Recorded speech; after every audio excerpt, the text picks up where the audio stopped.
अस्सलाम वालेकुम। तो करते हैं आज की क्लास स्टार्ट और फर्दर कंटिन्यू करेंगे जो लास्ट हमने टॉपिक छोड़ा था, और वो था एसोसिएटिव एरे। और हमने फॉर ईच का लूप देखा कि किस तरीके से हम कीज विथ वैल्यू जो है by using double arrow operator जो है वो हम यूटिलाइज कर सकते हैं। उसके बाद हमारे पास एक टॉपिक है यहाँ पर, वो है मल्टी डायमेंशनल एरे का। क्या है हमारे पास? मल्टी डायमेंशनल एरे का टॉपिक है हमारे पास। ठीक है, तो हम आते हैं और यहाँ पर उसको यूटिलाइज करते हैं। तो मल्टी डायमेंशनल एरे क्या होता है? ऐसा एरे जो अपने अंदर एक या एक से ज्यादा एरे को कंटेन करता हो। मतलब एक एरे के अंदर मल्टीपल एरेज मौजूद हो तो वो आपके पास क्या कहलाता है? Multi dimensional array. क्या इसको लिखने का तरीकेकार डिफरेंट है? जी नहीं। जैसे ही आप जैसे आप उस एरे को यूटिलाइज करते थे, जब मैंने दो तरीकेकार बताया आपको, या तो आप एरे फंक्शन से आप एरे बना सकते हो, या तो आप डायरेक्टली स्क्वायर ब्रैकेट से जो है वो एरे क्रिएट कर सकते हो। तो सेम एज इट इज आप यहाँ पर भी उस एरे को वही उसी सिंटेक्स को यूज करते हुए मल्टी डायमेंशनल एरे भी क्रिएट कर सकते हो। अगर एक चीज बात की जाए तो मल्टी डायमेंशनल एरे की अगर बात की जाए, तो ऐसा एरे जो अपने पास एक या एक से ज्यादा एरे को कंटेन करता हो। एक या एक से ज्यादा मतलब 10 भी हो सकते हैं, 20 भी हो सकते हैं, या हम यूज क्यों करते हैं मल्टी डायमेंशनल एरे को? इसीलिए ताकि हम एक फर्दर हर मतलब हर स्टूडेंट की कंप्लीट इंफॉर्मेशन एक सिंगल सिंगल जो है ना इंडेक्स नंबर के ऊपर क्या करवा सकें, स्टोर करवा सकें। तभी हम यूज करते हैं क्या? Multi dimensional array. तो देखते हैं इसको और आगे बना के सिंटेक्स देखते हैं किस तरीके से इसको बनाया जाता है। तो सेम एज इट इज जैसे मैं एक एरे बनाता हूँ, वेरिएबल बनाता हूँ, मैंने बना लिया। और उसके बाद यहाँ पर जो है वो यहाँ पर ये मुझे इंटेलिजेंस दे रहा है, गिटहब कोपायलट जो है वो आप देख सकते हो। मैं डायरेक्ट क्रिएट करता हूँ तो ये इसने डायरेक्टली मुझे बना कर दे दिया एक डमी एरे। आप यूं समझ लो मुझे बना के दे दिया। जैसे आप एरे यूज करते थे एज इट इज आप एक एरे का फंक्शन बनाओगे। मैंने आपको बताया ऐसा एरे जो अपने अंदर एक या एक से ज्यादा एरे कंटेन करता हो। मतलब तो अगर आप देखो ये एरे मेरे पास एक मेन एरे है, इस एरे के अंदर हर एक एरे मौजूद है। ठीक है, यानी अगर मैं बात करूं ये पूरा का पूरा एरे किस पोजीशन पे मौजूद है? ये किस पोजीशन पे मौजूद है? जीरो पोजीशन पे मौजूद है। और ये इस एरे की अपनी खुद की वैल्यूज जीरो वन टू पे इन पोजीशन के ऊपर मौजूद है। अगर मैं बात करूं इस एरे की, तो ये एरे किस पोजीशन पे मौजूद है? वन इंडेक्स के ऊपर मौजूद है। लेकिन इस एरे की अपनी खुद की जो वैल्यूज है वो जीरो वन टू और इस पे इंडेक्स में मौजूद है। इसलिए ये अगर मैं बात करूं ये एरे जो है वो किस इंडेक्स पे नंबर में मौजूद है, तो आप कहोगे सर टू के ऊपर। क्यों? क्योंकि आप ये देखो हमने कॉमा के जरिए एक एरे को दूसरे एरे से क्या कर रखा है? सेपरेट कर रखा है। तो इसमें से ये काउंटिंग हटा देते हैं और हम अपना वाला ही जो हमारे पास डेटा था वो हम उसको यूटिलाइज करेंगे यहाँ पर। तो मैं इसे कर देता हूँ कॉपी और यहाँ पर आते हैं। इसको यहाँ पर इस तरीके से यूटिलाइज कर लिया, सेम एज इट इज यहाँ पर पेस्ट कर दिया। तीन हम वैल्यूज ले लेते हैं, तो यहाँ पर थोड़ा सा डेटा चेंज कर देते हैं ताकि डेटा अलग अलग डिफरेंट तरीके से हमारे पास डिस्प्ले हो। तो देखिए एक ऐसा मल्टी डायमेंशनल एरे क्या होता है? वो एरे जो अपने पास एक राइट एरे कंटेन करता हो। यानी मेन एरे के अंदर आपके पास मल्टीपल एरेज बना दी जाए, तो इसको हम ये भी कह सकते हैं नेस्टेड एरे। क्योंकि एरे के अंदर एरे हैं तो हम ये क्या कह सकते हैं? इसको नेस्टेड एरे भी कह सकते हैं। और हमारे पास ये मल्टी डायमेंशन क्यों है? वो इसीलिए अगर आप गौर से एक चीज नोटिस करो तो यहाँ पर देखो ये आपके पास क्या है? रॉस। ये आपके पास ये रॉस कहलाती है, ये रॉ में डेटा मौजूद है। तो ये यहाँ पर अगर बात करूँ तो जीरो इंडेक्स पे कौन सी ये रॉ आ गई, वन इंडेक्स पे ये रॉ मौजूद है, सेकंड इंडेक्स पे ये रॉ मौजूद है। लेकिन अगर मैं बात करूँ कॉलम वाइज, देखो एक डायमेंशन नहीं है यहाँ पर, मल्टीपल एक राइट डायमेंशन है। आप यहाँ देखो एक डायमेंशन तो ये हो गई, एक डायमेंशन ये डायमेंशन आप ये देखो, इस तरीके से भी आपके पास डायमेंशन मौजूद है। ठीक है, इसे भी कहते हैं मल्टी डायमेंशनल एरे। तो यहाँ पर अगर मैं बात करूँ तो देखो ये जीरो इंडेक्स पे मौजूद है, ये वन इंडेक्स पे, ये टू इंडेक्स पे। अगर मैं बात करूँ कॉलम की तो ये कहोगे जीरो इंडेक्स पे मौजूद है, ये वन पे, ये टू पे, ये थ्री पे और ये फोर इंडेक्स पे। तो इसी तरीके से ये जीरो पे, ये वन पे, ये टू पे, ये थ्री पे और ये फोर पे। तो यानी आपका जो एक एरे वो अपना एक सेपरेट इंडेक्स पे तो मौजूद है, लेकिन उस एरे की अपनी खुद की वैल्यूज दोबारा दूसरे इंडेक्सिंग नंबर के ऊपर मौजूद है। ठीक है, तो ये मेरे पास क्या कहलाता है? Multi dimensional array. ठीक है, तो मैं इसको थोड़ा सा जल्दी से कंप्लीट कर लेता हूँ। और यहाँ पर हम कर लेते हैं अनस, और अनस की ईमेल बना लेते हैं। और कह रहे थे मैरिड नहीं है, फॉल्स, और कोई किड्स नहीं है तो नल मैंने यहाँ पर पास कर दिया। ठीक है, और यहाँ पर एक और स्टूडेंट हम ऐड कर लेते हैं, वो हम ऐड कर लेते हैं समीर को। ठीक है, समीर जो है हमने यहाँ पर लिख लिया। उसके बाद ये भी मैरिड है। ठीक है जी, और अगर हम कहें कि यार कुछ किड्स हैं तो हम कह लेते हैं हाँ यार चार किड्स हैं। ठीक है, जैसे एग्जाम्पल हमने एक सैंपल डेटा यहाँ पर क्रिएट कर लिया। अगर आप देखो तो मैंने मल्टी डायमेंशनल एरे से मैंने क्या किया? मैंने यहाँ पर एक कंप्लीट स्टूडेंट का डेटा, यानी जो भी इंफॉर्मेशन है, एम्प्लॉय की इंफॉर्मेशन है, किसी यूजर की इंफॉर्मेशन है। तो अगर आप ये देखो मैंने एक मल्टी डायमेंशनल एरे की मदद से पूरे एक एक एम्प्लॉय, एक यूजर की डिटेल अपने पास होल्ड कर ली एक सिंगल डायमेंशन के, सिंगल इंडेक्स नंबर के ऊपर। वो कौन सा इंडेक्स नंबर है? जीरो। इस जीरो इंडेक्स के ऊपर कंप्लीट एक यूजर की इंफॉर्मेशन मौजूद है, लेकिन वो भी एक सेपरेट इंडेक्स के ऊपर, यानी इसकी जो अपनी वैल्यूज है वो खुद एक सेपरेट इंडेक्स के ऊपर मौजूद है। तो अगर मैं बात करूं, ये इस तरीके से ये भी मौजूद है, ये भी मौजूद है। अगर इसको और ज्यादा, मतलब ये तो हमने एक तरीके कार देखा कि एरे फंक्शन से कर सकते हैं, इसको दूसरे तरीके से भी बना सकते हैं। तो मैं यहाँ पर कॉपी पेस्ट कर देता हूँ, ठीक है।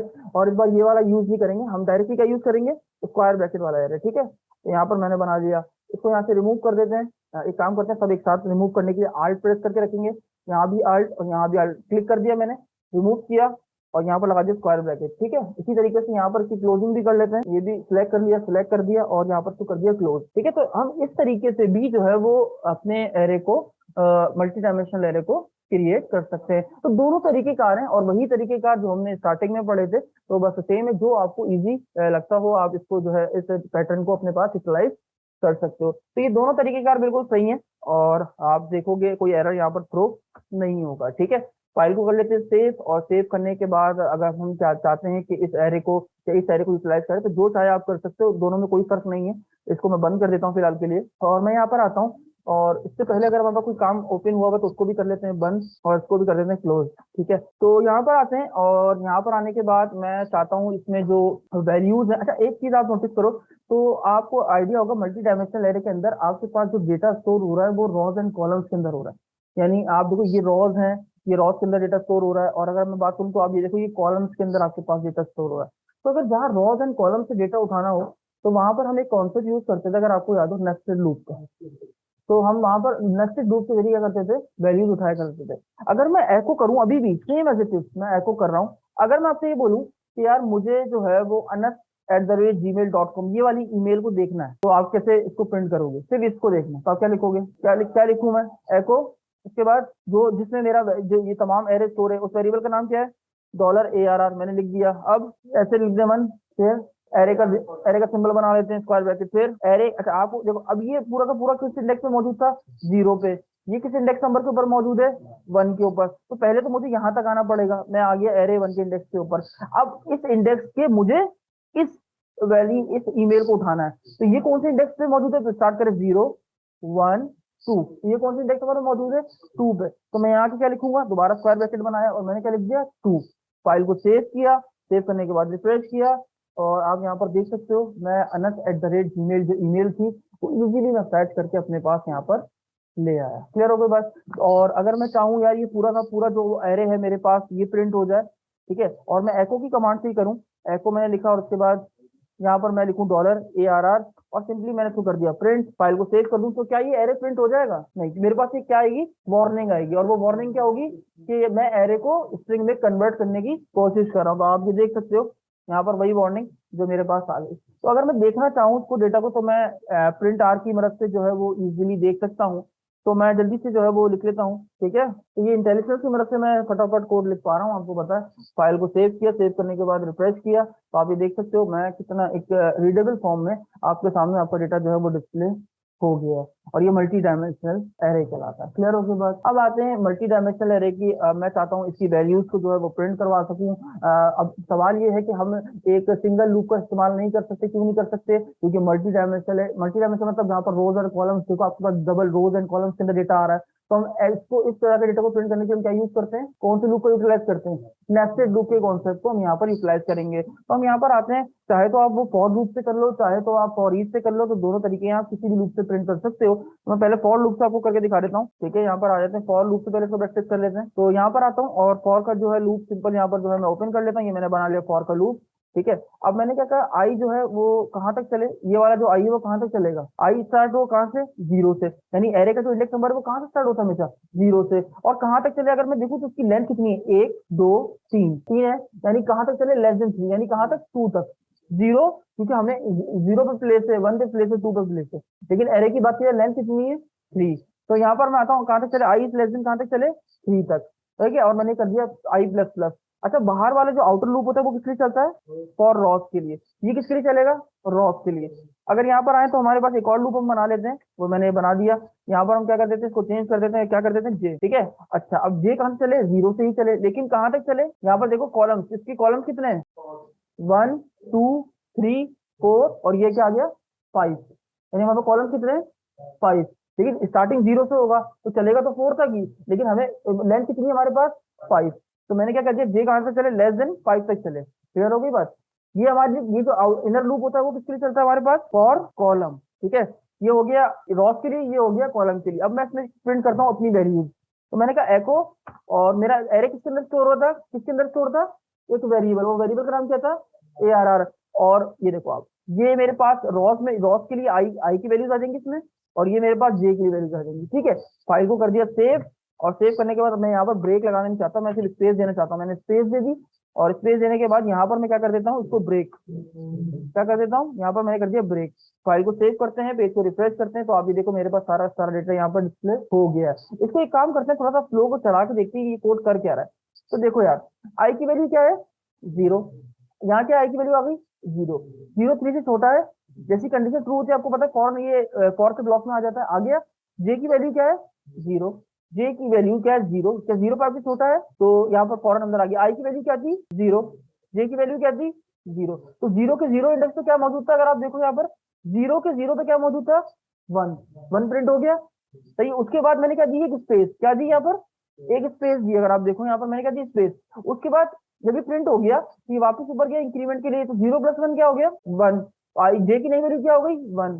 तो 1 क्या 5 से छोटा है, कंडीशन फिर ट्रू हो गई, फिर अंदर आ गया। अब इस बार आई की वैल्यू तो जीरो ही है, लेकिन जे की वैल्यू क्या हो गई, 1। तो जीरो के 1 पे क्या मौजूद था, नेम, किसका नाम मौजूद था, निशान का। तो यहाँ पर अगर आप देखो स्क्रीन पे, तो आपके यहाँ पर अगर आप देखो तो ये देखो नाम निशान प्रिंट हो गया, ठीक है। उसके बाद आगे बढ़ो, तो वापस जब ये इधर जब ये काम अपना स्पेस देके आगे बढ़ा वापस इंक्रीमेंट के लिए, तो पहले वैल्यू क्या मौजूद थी, 1। तो 1 + 1 क्या हो गया, 2। जे की नई वैल्यू क्या हो गई, 2। क्या 2 जो है वो 5 से छोटा है, कंडीशन ट्रू। जैसी कंडीशन ट्रू हो गई, आई तो जीरो ही रहा, जे की वैल्यू क्या हो गई, 2। तो 0 से 2 पे क्या मौजूद था, उसकी ईमेल। तो जब ये आखिर में कंडीशन जब ये फॉल्स हो जाएगी, जैसे ये फॉल्स निकलेगी, तो यहाँ से भागेगा कहाँ, ब्रेक लगेगा, लाइन का जैसे ब्रेक लगा, और ब्रेक लगने के बाद क्या हो जाएगा वापस ऊपर। तो आई की वैल्यू क्या थी, 0। तो 0 + 1 1। अभी आई की वैल्यू क्या होगी, नहीं 1। जैसी कंडीशन 1 क्या 3 से छोटा है, कंडीशन ट्रू अंदर आ जाएगा। अब हर बार 1 1 हो जाएगा आई की वैल्यू, तो 1 के 0 पे जाएगा, 1 के 1 पे जाएगा, 1 के 2 पे जाएगा, 1 के 3 पे जाएगा, 1 के 4 पे जाएगा, सारी वैल्यूज उठाएगा, फिर दोबारा बाहर निकलेगा, ब्रेक लगेगा, वापस ऊपर जाएगा, इंक्रीमेंट होगा, इंक्रीमेंट 1 + 1 2 हो जाएगा, 2 लेकर नीचे आएगा आई की वैल्यू, तो 2 के 0 पे उठाएगा, 2 के 1 पे उठाएगा, 2 के 2 पे उठाएगा, 2 के 3 पे, एंड देन 2 के 4 पे उठाएगा, दोबारा ब्रेक लगेगा। और इस तरीके से जब तक कंडीशन फॉल्स नहीं होती, मेरा ये लूप तमाम वैल्यूज को प्रिंट करता चला जाएगा। तो ये आपके पास क्या आता है, multi dimensional array using with for loop, ठीक है। तो आप फॉर लूप के जरिए इस तरीके से यहाँ पर वैल्यूज को प्रिंट करवा सकते हो। अब आते हैं यार, मैं चाहता हूँ ये तमाम का तमाम जो मैंने काम किया है, ये डेटा जो है ना वो टेबल के अंदर प्रिंट हो जाए। इसके अंदर प्रिंट हो जाए, टेबल के अंदर प्रिंट हो जाए। तो आते हैं यहाँ पर, और मैं यहाँ पर आता हूँ, एको का स्टेटमेंट लिखता हूँ, एको, और यहाँ पर मैं बना लेता हूँ टेबल। टेबल का टैग जो है वो मैं यहाँ पर यूज कर रहा हूँ, ठीक है। मैंने टेबल का टैग बना लिया, और यहाँ पर आने के बाद एक आपको पता है रॉ भी बनती है, ठीक है। उस रॉ में बना लेता हूँ, यहाँ पर बना लिया एक रॉ, ये बाहर ही बना रहा हूँ अभी मैं। और ये देखो यहाँ पर बना लिया, आईडी आ जाएगी, ठीक है। उसके बाद ये नेम आ गया, उसके बाद ये ईमेल आ गई, ठीक है। उसके बाद ये मार्शल स्टेटस आ गया, खुद ही आपको इंटेलिजेंस दे रहा है, ठीक है। और इसके बाद ये आकर के, तो पूरा आपको जो है वो उसने टेबल जो है वो क्रिएट करके इजीली दे दिया, ठीक है। ये किसकी मदद से, गिटहब कोपायलट की मदद से, ठीक है। तो ये टेबल मैंने यहाँ पर जो है, ये यहाँ पर सिर्फ टेबल को स्टार्ट किया, टेबल को एक रॉ बनाई, उसके अंदर सिर्फ हेडिंग यहाँ पर यूटिलाइज मैंने कर ली, ठीक है। अब उसके बाद यहाँ आता हूँ, और यहाँ पर जो है बाहर ही मैंने दोबारा एको बनाया, और एको बनाने के बाद करूंगा यहाँ पर टेबल को क्लोज, बाहर कर दिया क्लोज। अब डेटा जो है ना वो मैं इस वाली रॉ के अंदर से लूंगा, कहाँ से, यहाँ से। यहाँ पर मैं क्या करूंगा, अच्छा देखो, हर बार मैं चाहता हूँ एक रॉ ऐड हो जाए, कहाँ हो जाए, एक रॉ। तो यहाँ पर मैं आया और मैंने क्या किया, एको लिखा, एको लिखने के बाद मैंने क्या लिखा, एक रॉ बनानी है मैंने, तो ये मैंने बना दी एक रॉ, ठीक है। अच्छा ये सॉरी ये हटा देते हैं, ये नहीं आना है, ये आ गया रॉ के लिए। क्लियर हो गई बात। ये मैंने एक रॉ स्टार्ट करी यहाँ से, और इस रॉ को बंद क्या करूंगा यहाँ पर, इसकी जरूरत नहीं है अब हमारे पास अब हम बना लेते हैं यहाँ पर, ये एक रो बंद क्या बंद कर दिया, एक रॉ को बंद कर दिया। अब डेटा हमारे पास किससे आ रहा है, इससे आ रहा है, इसी से आ रहा है ना। तो मैं इसको कर देता हूँ कट, और मैंने क्या किया यहाँ पर एको, यहाँ पर बनाऊंगा टीडी, ठीक है। तो ये ऑटोमेटिक इंटेलिजेंस आपके पास आ रही है, ठीक है। और इसने क्या किया, ये देखो, ये यहाँ पर एक टीडी बनाई, और इसके अंदर सारा का सारा डेटा, ये जो पहले प्रिंट हो रहा था वो इसके अंदर इसने यहाँ पर आपको रख के दे दिया। फाइल को सेव किया, पेज को रिफ्रेश किया, एक एरर आ रहा है, किस चीज का एरर आ रहा है, लाइन नंबर 71, तो देख लेते हैं 71 पे क्या एरर है। 71 यहाँ पर एक सॉरी, अगर आप देखो ये मैंने को ओपन तो किया लेकिन यहाँ पर इसको टर्मिनेट नहीं किया। तो ये फाइल को सेव किया, पेज को रिफ्रेश किया, तो ये मेरे पास टेबल के अंदर डेटा आ चुका है। लेकिन अब आपको सर बॉर्डर्स वगैरह नहीं दिख रहे, तो वो मैं आपको बता देता हूँ कैसे नहीं दिख रहे। तो यहाँ पर आते हैं, आपके पास एक एट्रीब्यूट है बॉर्डर के नाम से, वो आप यहाँ पर लिख दो बॉर्डर इक्वल्स टू 1, इसकी वैल्यू 1 रख दो। आप थोड़ी सी स्पेस चाहते हो तो सेल स्पेसिंग, मैंने यहाँ लिखा सेल स्पेसिंग का एट्रीब्यूट, और मैंने वैल्यू दे दी कि सेल के दरमियान 1 का स्पेस हो, नहीं 0 स्पेस नहीं होना चाहिए, और सेल के दरमियान पैडिंग हो जाए, तो सेल पैडिंग मैंने यूज करी, 1 यूज कर लेता हूँ उसकी वैल्यू।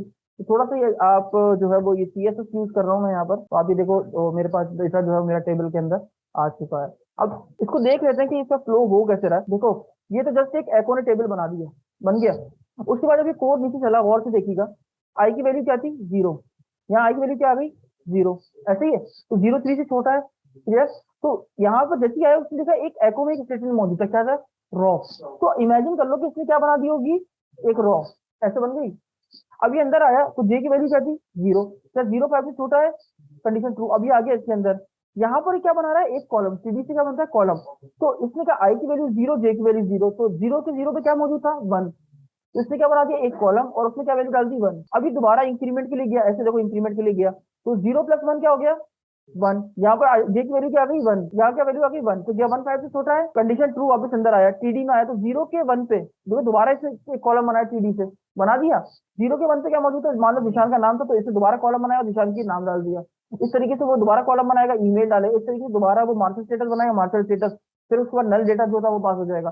फिर ये इससे जब बाहर निकलेगा, इससे जब ये बाहर निकलेगा, तो यहाँ पर क्या हो जाएगी, पूरी रॉ खत्म हो गई, खत्म हो गई। ये दोबारा गया वापस क्या मेन वाले लूप में इधर, अब ये 1 होगा, जब ये 1 होकर दोबारा नीचे आएगा तो दोबारा एक रॉ दोबारा नीचे बना देगा, फिर उसके बाद ये कॉलम बनाता चला जाएगा, फिर इस तरीके से रॉ को खत्म करके दोबारा बाहर जाएगा, फिर दोबारा ऊपर से आएगा, फिर ये दोबारा रॉ बनाएगा, फिर इस तरीके से कॉलम बनाता हुआ ये आपके पास पूरा टेबल के अंदर डेटा को प्रिंट कर देगा। क्लियर हो गई बात। ये था किस तरीके से हम जो है वो टेबल के अंदर डेटा को प्रिंट कर सकते हैं। तो यही सेम काम मैं अब आपको जो है वो फॉर ईच लूप से भी करके दिखा देता हूँ कि आप मल्टी डायमेंशनल एरे को फॉर ईच लूप से भी कैसे यूज कर सकते हो। याद रखिएगा वैसे हम फॉर ईच लूप जो है वो एरे के लिए पर्पज के लिए यूज करते हैं, फॉर लूप का ज्यादा यूज नहीं होता एरे के साथ, तो आप फॉर ईच का लूप ही यूटिलाइज करना।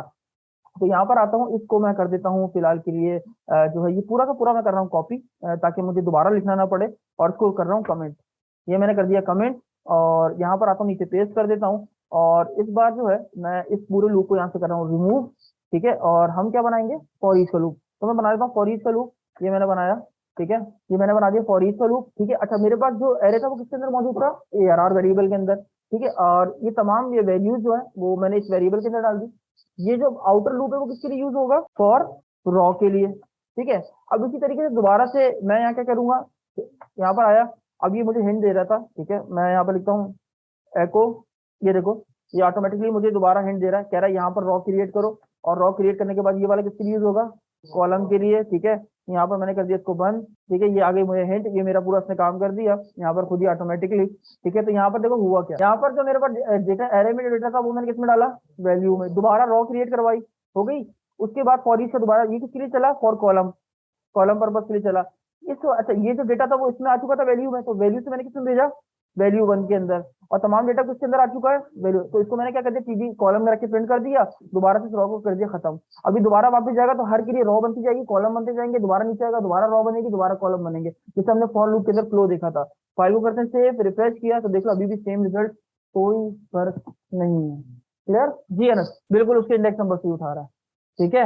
लेकिन इसका ये शॉर्टकट है, सही बात आपने देखो आपको वहां पर बताना नहीं पड़ा कि कहाँ से स्टार्ट होना है कहाँ से बिगिनिंग होना है, तो स्टार्ट करना है कहाँ से एंड करना है। फॉर ईच लूप को यूटिलाइज इसलिए फॉर एरे के साथ किया जाता है, ठीक है। तो कोशिश करिएगा आप फॉर ईच लूप को ही यहाँ पर यूटिलाइज करो, लेकिन चूंकि मल्टी डायमेंशनल एरे का डेटा को आपको फैच करना है तो याद रखिएगा नेस्टेड लूप का यूज होगा। क्लियर हो गई बात। अच्छा वही सेम काम हो रहा है, ये आपके पास इस लूप से अंदर आता है, यहाँ पर पहले रॉ बनाता है, ठीक है। ये यहाँ पर आता है आपके पास, और यहाँ पर आने के बाद आप देखो जैसे ही अंदर आया यहाँ पर आने के बाद इसने क्या बनाया, एक रॉ मान लो आप ऐसे इमेजिन करके एक रॉ बना दी। उस रॉ बनाने के बाद ये वापस अंदर आया, इसने तमाम वैल्यूज जो थी वो इस वेरिएबल में डाल दी, और उसके बाद यहाँ पर अंदर आया, देखा तो एक कॉलम था, एक कॉलम को उठाया, यहाँ पर उसकी आईडी असाइन कर दी, ठीक है। उसको आईडी असाइन हुई, और उसको आईडी असाइन करने के बाद उसने यहाँ पर क्या किया, ठीक है। तो यहाँ पर देखो जब ये वैल्यू लेकर आया इसने एक रॉ क्रिएट करी, और इस रॉ को क्रिएट करने के बाद क्योंकि आपके पास ये वाला जो लूप है वो कॉलम क्रिएट करने के लिए यूज हो रहा है, तो हर बार ये एको के अंदर क्या करता है, एक कॉलम प्रिंट करता है, दोबारा जाता है, दोबारा से वापस आता है, एक और कॉलम क्रिएट करता है। इस तरीके से कॉलम क्रिएट करने के बाद जब सारी वैल्यूज प्रिंट हो जाती हैं, ये बाहर निकलता है, इस रॉ को खत्म कर देता है, दोबारा जाता है वापस मेन लूप में, दोबारा वापस अंदर आया, आने के बाद दोबारा रॉ क्रिएट करी, फिर कॉलम क्रिएट करी। तो इस तरीके से ये क्या करता है, जब तक चलता रहता है, जब तक आपकी कंडीशन फॉल्स नहीं होती, यानी आपके एरे में मौजूद जितनी वैल्यूज थी वो प्रिंट नहीं हो जाती, तब तक ये क्या करता रहेगा, आपके डेटा को प्रिंट कराता चलेगा किसके अंदर, टेबल के अंदर। ठीक है, तो ये है फॉर ईच लूप का यूटिलाइजेशन की किस तरीके से जो है वो आप इसको एरे में यूज कर सकते हो। तो हमने देखा फॉर ईच लूप को भी हमने देख लिया आपके पास मल्टी डायमेंशनल एरे में, और डायरेक्ट फॉर लूप को भी हमने यहाँ पर यूज करके देख लिया।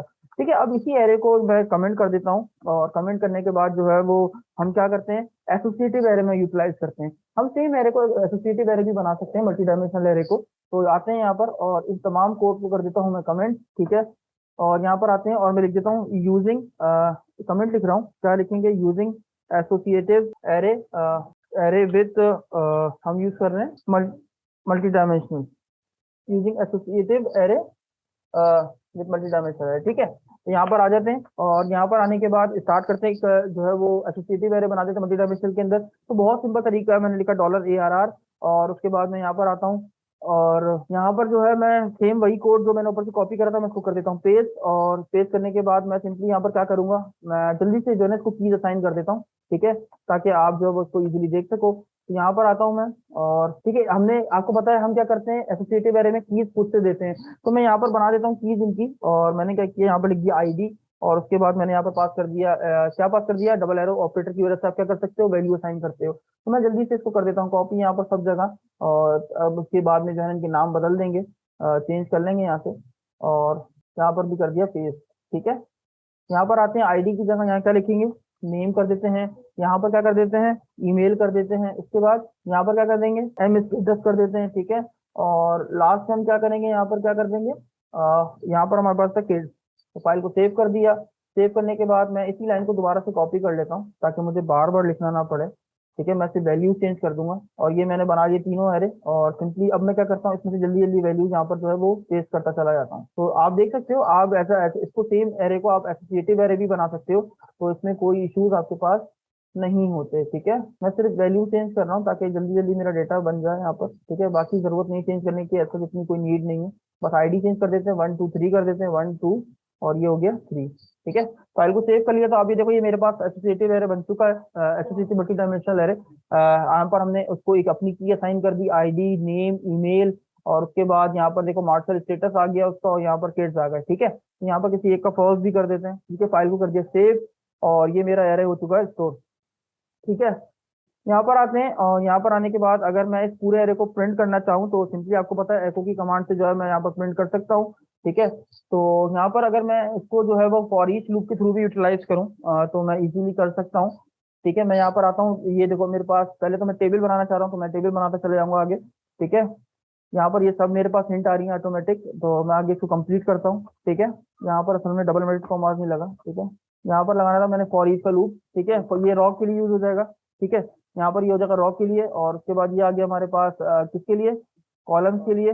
तो हमारे पास ये डेटा इस तरीके से प्रिंट होता जा रहा है। ठीक है, और उसके बाद यहाँ पर आते हैं, और यहाँ पर क्या करते हैं, हमारे पास क्या बंद हो जाएगा, ये हो गया टेबल बंद। ठीक है, फाइल को सेव कर दिया, सेम जैसे आपने काम किया, कोई से मुश्किल नहीं है। देखो सेम आपके पास ये एक एसोसिएटिव एरे है बस, और यहाँ पर मैंने आया, मैंने मेरा एरे स्टोर था ARR के अंदर, मैंने किसमें डाल दिया, वैल्यू के अंदर। यहाँ पर दोबारा से रॉ क्रिएट की, इस वैल्यू को यहाँ से उठाया, एक और वेरिएबल में डाला, कॉलम में डाला, एंड देन लास्ट में यहाँ पर आके प्रिंट कर दिया।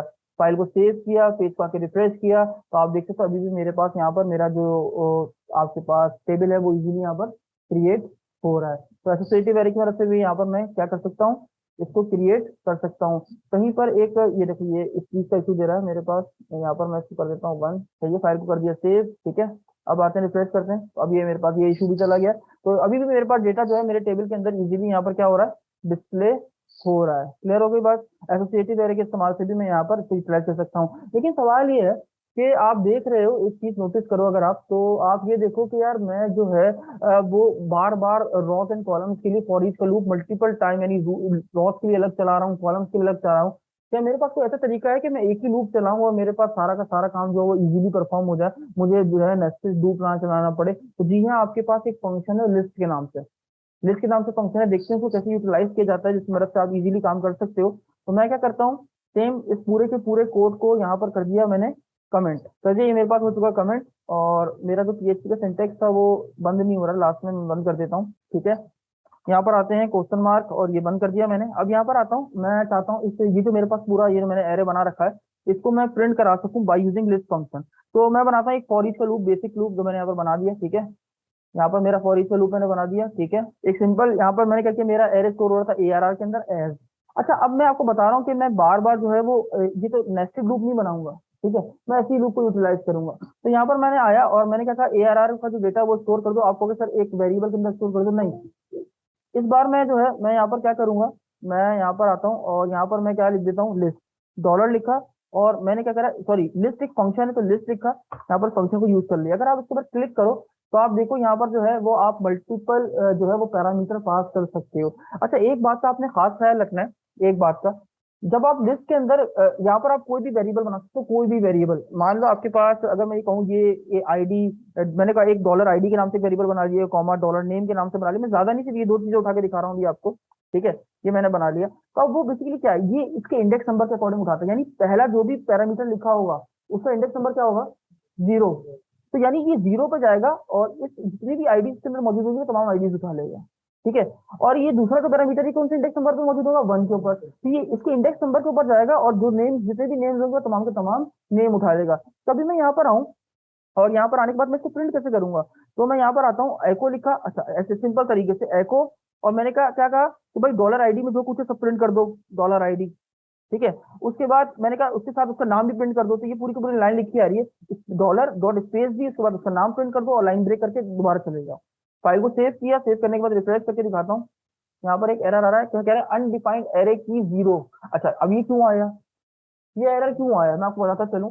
ये एरर आपके पास इसलिए आया क्योंकि अभी हम कौन सा एरे यूज कर रहे हैं, एसोसिएटिव। यानी सवाल ये था कि मैंने ये कहा कि ये उठाता है इंडेक्स नंबर के अकॉर्डिंग। किसके नंबर के अकॉर्डिंग, इंडेक्स नंबर के अकॉर्डिंग, 0 नंबर, 1 नंबर, 2 नंबर। अभी लेकिन हमने जो एरे बना रखा है वो तो हमने अपनी खुद की चीजें रखी है, चीज तो हमने दे रखी है अपनी खुद की। तो वो तो कभी जो है वो आपको इजीली यहाँ से डेटा उठा के ही देगा। तो अब हमें क्या करना पड़ेगा इसको चलाने के लिए, हमें यहाँ पर अपनी की को डिफाइन करना पड़ेगा कि इस की में जाओ, उसकी वैल्यू उठाओ, फिर इस की में जाओ, इसकी वैल्यू उठाओ। फाइल को सेव कर देते हैं। अगर अब हम रिफ्रेश करेंगे तो आप यहाँ देखो 1 जिशान, 2 अनस, 3 समीर। इस तरीके से हम डेटा को इजीली फैच करवा सकते हैं। अगर यही एरे, अगर मेरे पास सेम यही एरे होता विदाउट विदाउट एसोसिएटिव एरे, तब मुझे जरूरत नहीं करने को पड़ती। ये वही एरा, जैसे ये रहा, मैं इसको कॉपी कर लेता हूँ। अगर यही सेम एरे है मेरे पास, मैं यहाँ पर पेस्ट कर रहा हूँ इसको। ठीक है, मैं इसको ओपन करता हूँ और इस एरे को अभी मैं कर देता हूँ बंद। और अगर मेरे पास इस टाइप का एरे होता, यहाँ पर तो कोई एसोसिएटिव एरे है नहीं, यानी कोई की तो डिफाइन नहीं है, तो मुझे जरूरत नहीं पड़ती इसको बताने की। ठीक है, और अभी क्या करता, 0 इंडेक्स पे जाता, यानी 0 इंडेक्स पे क्या मौजूद थी, आईडी, वो तमाम की आईडी उठाता। फिर 1 इंडेक्स पे जाता, क्या उठाता, नेम उठाता। फाइल को सेव करता हूँ, रिफ्रेश करके दिखा देता हूँ, ये देखो अभी भी सेम रिजल्ट आ रहा है। अगर आप एसोसिएटिव एरे को यूज कर रहे हो तो आपको लाजिम है कि लिस्ट के अंदर आपने की विथ वैल्यू बतानी पड़ेगी, की के साथ कौन से वेरिएबल में वैल्यू जाएगी।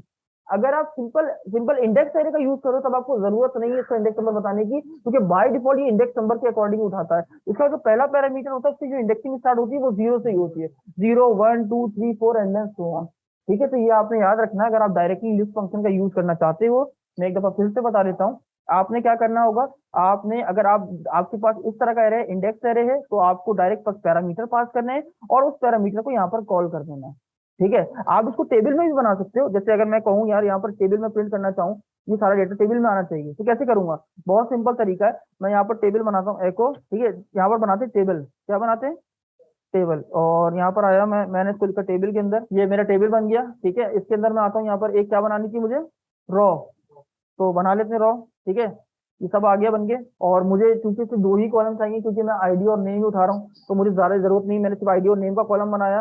ठीक है, यहाँ पर इसको करा क्लोज और ये TR मैंने कर दिया बंद। अच्छा, ये इतनी इंटेलिजेंस आ रही है, ये इससे इसीलिए आ रही है क्योंकि मैं गिटहब को पायलट का यूज कर रहा हूँ। ठीक है, तो आप अगर इसको यूज करोगे तो आपके पास भी सेम एज इट इज इसी तरीके से डेटा आ रहा होगा। अब यहाँ पर मैं आता हूँ और यहाँ पर मुझे सिंपल क्या लिखना है, एको में आया, और एको में आने के बाद मैं क्या लिखूंगा, यहाँ पर लिखो दोबारा से एक TR क्रिएट करूंगा और इस TR के अंदर ही, इसी के अंदर ही यहाँ पर करूंगा TR को जो है वो मैं बंद करूंगा। और यहाँ पर मैं क्या करूंगा, अब मैं पास करूंगा कॉलम TD, देखो ऐसे इस तरीके से, ठीक है। ये देखो आईडी विथ मीन, ठीक है। यहाँ पर आपने जो वेरिएबल में था वो आपने इसमें पास कर दिया, जो वेरिएबल में था वो आपने इसमें पास कर दिया।